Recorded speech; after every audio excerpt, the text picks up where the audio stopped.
Le thème du colloque choisi cette année, ce sont les civilisations. Alors pourquoi les civilisations?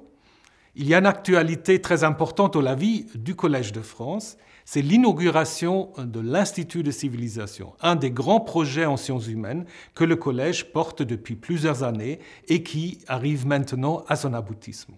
C'est un projet architectural d'une grande envergure, situé sur le site Cardinal Lemoine, mais c'est évidemment aussi un projet intellectuel parce que sur ce site, nous allons mettre ensemble tous les chaires du collège qui s'occupent des civilisations. Ça va de la Rome ancienne jusqu'à l'Asie, jusqu'au Japon, en passant par la Méditerranée, le monde africain, en y ajoutant l'anthropologie. Et l'idée, c'est en effet que les spécialistes de ces différents champs vont se parler, vont faire des choses ensemble, vont se fréquenter. Le mot civilisation lui-même est un mot récent.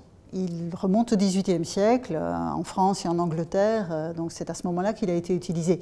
Mais évidemment, tout ce qu'il véhicule comme notion, à la fois le processus de civilisation, le fait de civiliser, de se civiliser, et la diversité des cultures humaines, est quelque chose de beaucoup plus ancien. Par exemple, dans le monde grec antique que j'étudie, on ne trouve pas d'équivalent du terme de civilisation.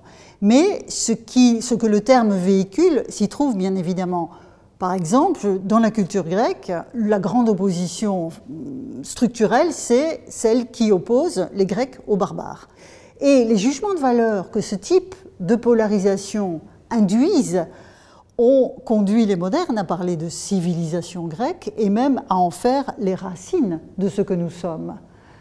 Donc d'un point de vue culturel, on voit bien que le terme de civilisation est particulièrement lourd et qu'il doit donc être interrogé.